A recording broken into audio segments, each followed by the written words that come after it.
Hello बच्चों, learn verse में आज फिर से स्वागत है। ये आज हमारा नया वीडियो है नए जोश के साथ। आज हम लोग CC7 के बारे में डिस्कस करने वाले हैं। CC7 का ये सजेशन पेपर है, किस तरह के क्वेश्चंस आपसे पूछे जा सकते हैं। हालांकि मुझे पता है आज जो मैं वीडियो बना रही हूँ आपका आज एक पेपर हो चुका है CC5, बहुत अच्छा पेपर गया होगा, उम्मीद तो यही करती हूँ। चलिए अब हम CC7 के बारे में बता देते हैं। ये लास्ट आवर प्रिपरेशंस के लिए बता रहे हैं, क्या आपको प्रिपरेशंस करने हैं, क्या क्वेश्चंस पढ़ने हैं और क्या नहीं पढ़ने हैं। ये बहुत इंपॉर्टेंट है। बहुत सारे बच्चों ने मुझे पर्सनली व्हाट्सएप पे मैसेज करके बताया। ये वीडियो थोड़ी लॉन्ग होने वाली है, सो प्लीज़ एंड तक ज़रूर देखिएगा और वीडियो को लाइक, सब्सक्राइब और कमेंट करना मत भूलिएगा और अपने दोस्तों के साथ ज़रूर शेयर कीजिएगा। CC7 में द पैराडाइज लॉस्ट सबसे इम्पोर्टेंट टॉपिक है। Paradise lost, paradise lost John Milton का लिखा हुआ है, हमें पता है। इनके यहाँ से जो क्वेश्चंस आपके लिए पूछ सकते हैं, इन्वोकेशन न्यूज,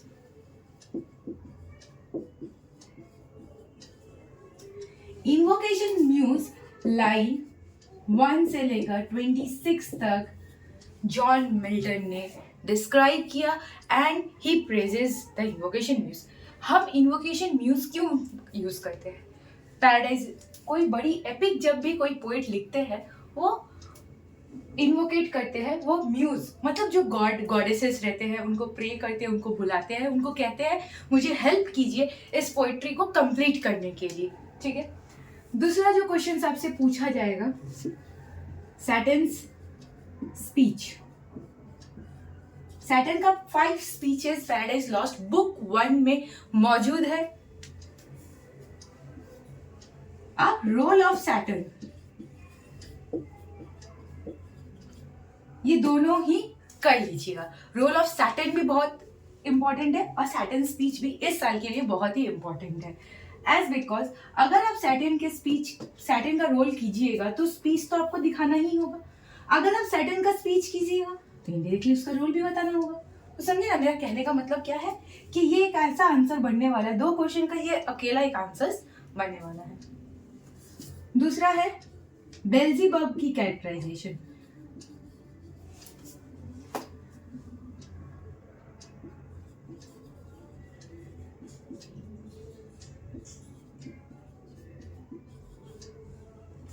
बेल्ज़ीबब्स की कैरेक्टराइजेशन ये बहुत ही इंपॉर्टेंट है। बेल्ज़ीबब कैरेक्टराइजेशन में ऑब्वियसली ये सेकंड कमांडर था सैटर्न का।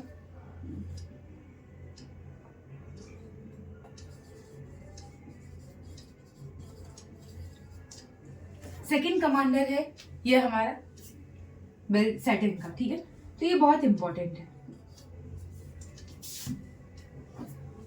ये सारे 15 मार्क्स के क्वेश्चंस हैं। आपको 2 क्वेश्चंस दिए जाएंगे जिसमें से कोई एक ही क्वेश्चन आपको करना होगा। ठीक है, ये अच्छे से प्रिपरेशन कर लीजिएगा।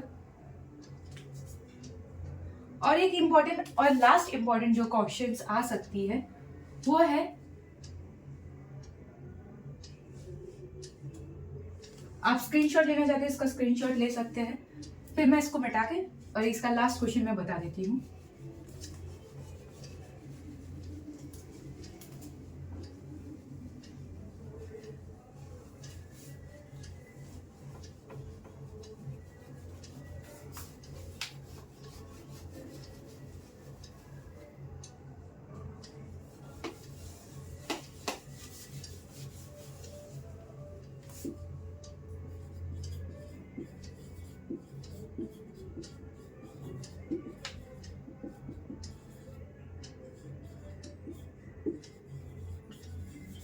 Use of epic similes and epic conventions. ठीक है, कौन कौन सी एपिक सिमिलीज यूज की गई है, कौन कौन सा एपिक कन्वेंशन यूज की गई है, ये आपको बताना होगा। ये बहुत ही इंपॉर्टेंट क्वेश्चन है। ठीक है, देखिए ये एक ऐसा आंसर है, आपको सारे के सारे जितने एपिक क्वालिटीज हैं ये आपको यहाँ पे डिस्क्राइब कर देना होगा। यही क्वेश्चंस अगर आप प्रिपेयर कर लीजिएगा तो ये बहुत है आपके लिए, क्योंकि पैराडाइज लॉस्ट से हालांकि इतना ही क्वेश्चंस हर बार की तरह पूछा जाता है। एक और क्वेश्चंस आप प्रिपेयर कर सकते हैं if you guys have a time. क्या क्वेश्चन आप प्रिपेयर कीजिएगा? Describe of hell portray in or depicted in paradise lost book 1, ठीक है। पैराडाइज लॉस्ट बुक 1 में कौन से हेल को किस तरह से डिस्क्राइब की गई है ये भी थोड़ा सा देख लीजिएगा। आपके पास अगर टाइम है, if you guys have time then only do this answer, otherwise you can leave it. आप चाहते हैं तो उसका स्क्रीनशॉट ले सकते हैं। मैं इस क्वेश्चंस के इम्पोर्टेंस जो क्वेश्चंस है वो मैं पूरे डिटेल इम्पोर्टेंट क्वेश्चन अपने इंस्टाग्राम पेज में भी दे दूंगी, वहां से आप देख लीजिएगा।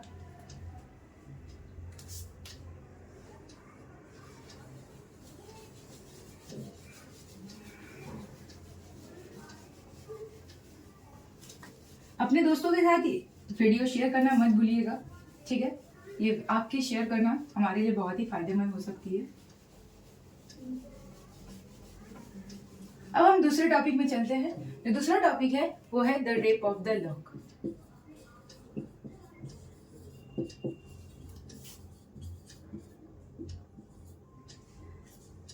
आपको बताना ही नहीं होगा ये किसका लिखा हुआ है, आप खुद ही जानते हैं, अलेक्जेंडर पोप का ये लिखा हुआ है the Rape of the locks. बहुत ही इंपॉर्टेंट है दूसरा टॉपिक। इसमें भी 15 मार्क्स के 2 क्वेश्चन आएंगे, जिसमें से आपको कोई एक ही करना है, ठीक है। पहला जो प्रिपरेशन आप करोगे हीरोइक, कपलेट और हीरोइक मॉक एपिक, ठीक है। हीरोइक कपलेट या हीरोइक मॉक एपिक, आप ये 2 ही प्रिपेयर करोगे तो ये आपको 2 दिखाने की बहुत जरूरी है। ये दोनों आंसर सेम ही है ऑलमोस्ट। दूसरा जो आंसर आप प्रिपेयर करोगे सुपर नेचुरल मशीनरी, ये बहुत ही इंपॉर्टेंट है। Super natural machinery, please prepare this answers. Super natural machinery, आप CC5 का क्वेश्चंस देखे हो, इतना भी इजी नहीं है, मैं नहीं कहूँगी it's very easy a paper. ये बहुत ही लेंथी पेपर है, CU लेंथी पेपर थोड़ा सेट कर रहा है। ऑब्वियसली आप ऑनर्स के बच्चे हो तो आपको ये क्वेश्चन प्रिपेयर करना बहुत ही ज़रूरी है। सुपर नेचुरल मशीनरी, क्या क्या super natural machinery Alexander pope ने यूज़ किया है ये आपको दिखाना होगा।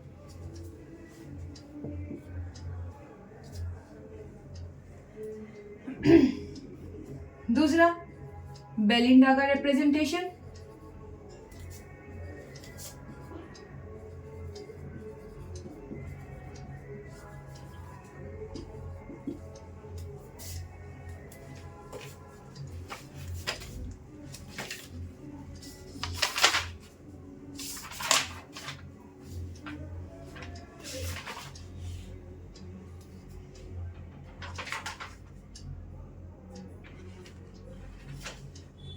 अच्छा descriptions of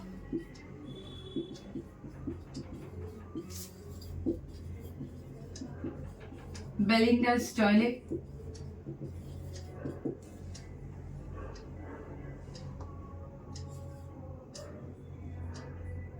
comment on feminine follies,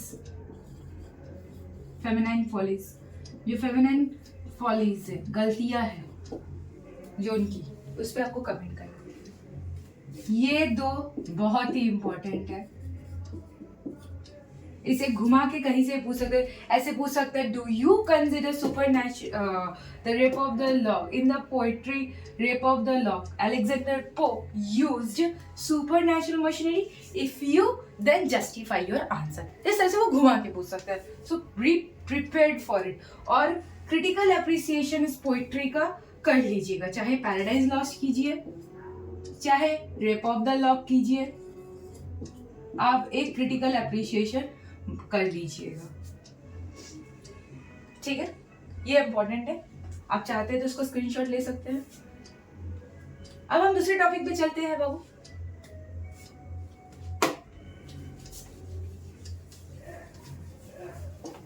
आज का दूसरा टॉपिक हमारा इसके बाद का है, रेप ऑफ द लॉक के बाद,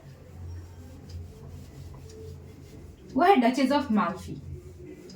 duchess of Malfi John Webster का लिखा हुआ है, जैकोबियन प्ले है, एक जैकोबियन ट्रेजेडी भी है।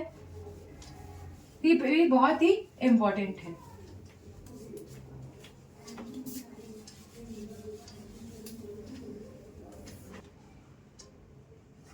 सबसे जो पहला क्वेश्चन है जो आपसे पूछ सकता है, क्या duchess of Malfi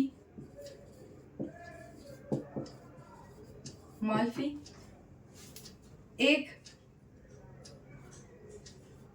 डेकेडेंट Jacobian play है? डेकेडेंट जैकोबियन प्ले का मतलब होता है डिक्लाइन।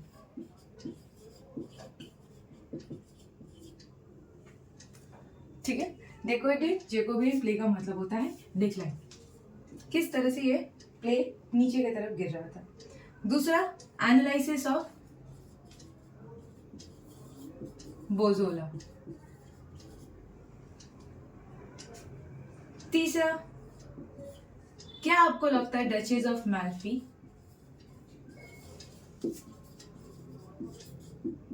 एक रिवेंज ट्रेजेडी है?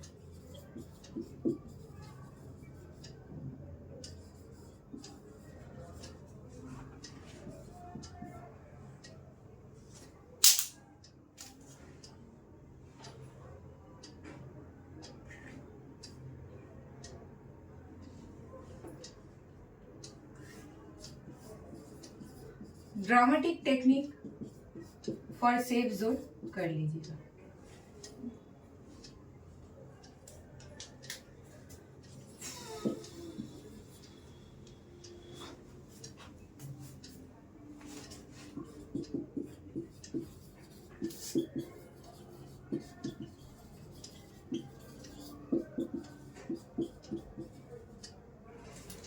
जितनी पॉसिबिलिटीज होती है वो मैंने यहाँ पे लिख दिया है। बोजोला माल्फी का रिवेंज ट्रेजेडी ड्रामेटिक सेंट्रल थी। साइड में मतलब ऑन सेफ जोन आप डचेस और उनके भाई हस्बैंड के साथ किस तरह का रिलेशन था वो भी थोड़ा देख लीजिए।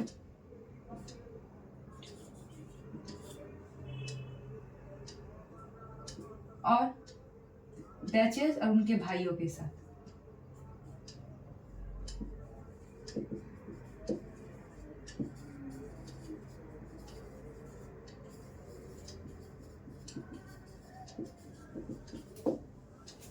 ये भी देख लीजिएगा। आप चाहते हैं तो इसका स्क्रीनशॉट ले लीजिए।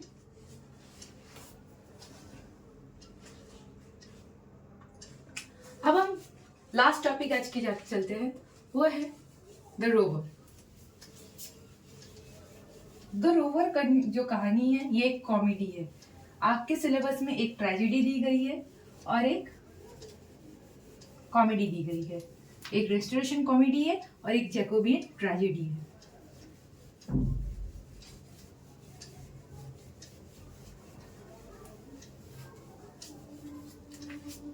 ठीक है, द रोवर।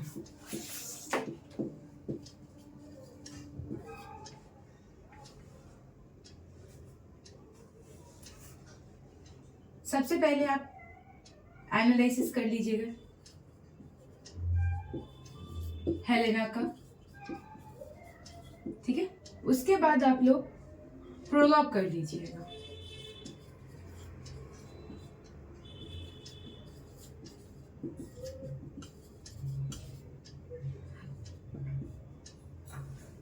उसके बाद क्लॉथ सेटिंग कह सकते हैं या कह सकते हैं इंपॉर्टेंस ऑफ कार्निवल।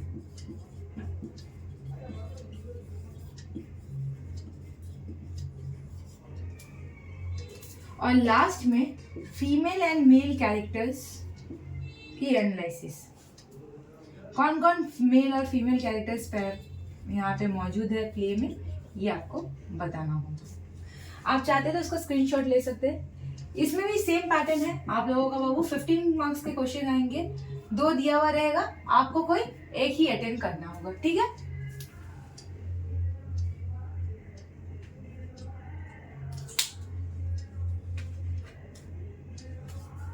ठीक है, अब मैं इसे मिटा देती हूँ। अब हमारा जो बच रहा है सिलेबस में वो है शॉर्ट क्वेश्चंस। 5 मार्क्स के शॉर्ट क्वेश्चंस आएंगे।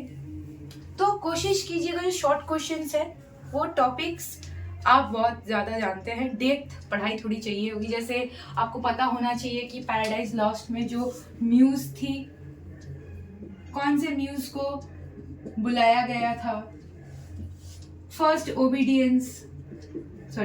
डिसोबीडियंस कौन है, वहां पे ऑलमाइटी किसे कहा गया है, सेकंड कमांडर कौन था, हेल बनाने की जिम्मेदारी, हेल को बनाने की जिम्मेदारी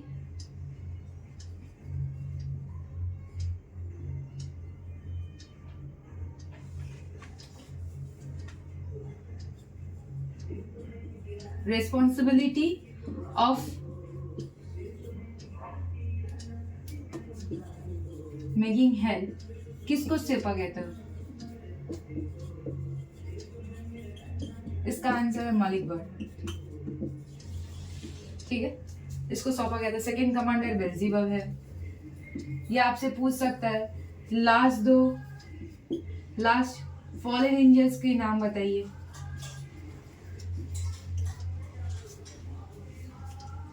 ठीक है, name 2 fallen angels, name 2 fallen angels. ये क्वेश्चंस वो आपसे पूछ सकते हैं पैराडाइज लॉस्ट से। ठीक है,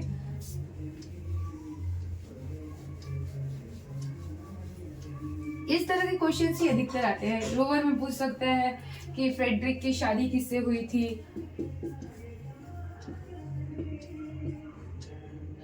रोवर कौन है, द रोवर का सबटाइटल क्या है, सबटाइटल क्या है, ये आपसे पूछ सकता है। रोवर का सबटाइटल क्या है ये आपको पता रहना चाहिए। The banished cavaliers. ठीक है, इस तरह के क्वेश्चंस बहुत पूछे जा सकते हैं, प्रिपेयर कर लीजिएगा। मैं बस बता रही हूँ कैसे क्वेश्चंस आते हैं, शॉर्ट क्वेश्चंस, और किस तरह के क्वेश्चंस आपसे पूछ सकते हैं। ठीक है, ऐसे पूछ सकते हैं किस तरह से एंटोनियो की मौत होती है,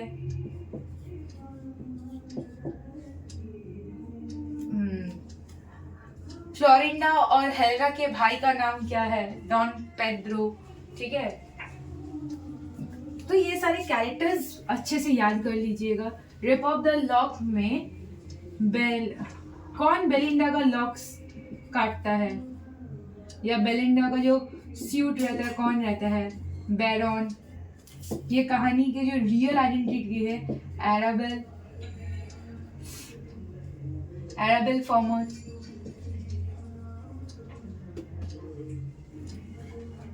ठीक है, किसके बोलने पे ये पोएट ने अलेक्जेंडर पोप ने ये लिखे हैं, जॉन कैरल के बोलने पे उन्होंने ये ट्री लिखे हैं। तो ये सारे क्वेश्चन शॉर्ट क्वेश्चन से पूछे जा सकते हैं। आपकी अगर कोई भी क्वेरीज हो, कोई भी तरह के क्वेश्चंस आपको पूछने हो, आप पूछ सकते हैं। You guys are free, you can ask me in the comment section, comment box में आप हमसे पूछ सकते हैं। और हम बहुत जल्दी ही सेक के पेपर के लिए भी लेकर आने वाले हैं। सेक में सारे डिटेलिंग बता देंगे, कैसे आपको मिनट्स ऑफ मीटिंग्स लिखनी है, मीटिंग ऑफ मिनट्स लिखना है, किस तरह से आपको ईमेल राइटिंग करनी है। ईमेल राइटिंग हालांकि आप लोगों को तो आते ही है, थोड़ा सा बता देंगे फिर भी, लेकिन बहुत सारे बच्चे मुझे पर्सनली मैसेज करके बोले हैं मीटिंग्स ऑफ मिनट्स बताने के लिए। तो मैं नेक्स्ट जो वीडियो आएंगे उसमें मैं इसके बारे में डिटेल बता दूंगी। और हाँ, ये वीडियो जो सेक के बच्चों के लिए मैं बनाने वाली हूँ, SEC सेक के बारे में जो वीडियो मैं बनाने वाली हूँ, वो first sem as well as third sem के लिए बहुत ही वाइटल होने वाली है, बहुत ही क्रूशियल वीडियो बनने वाली है। हमारे चैनल के साथ जुड़े रहिए, सब्सक्राइब करने मत भूलिएगा। Thank you.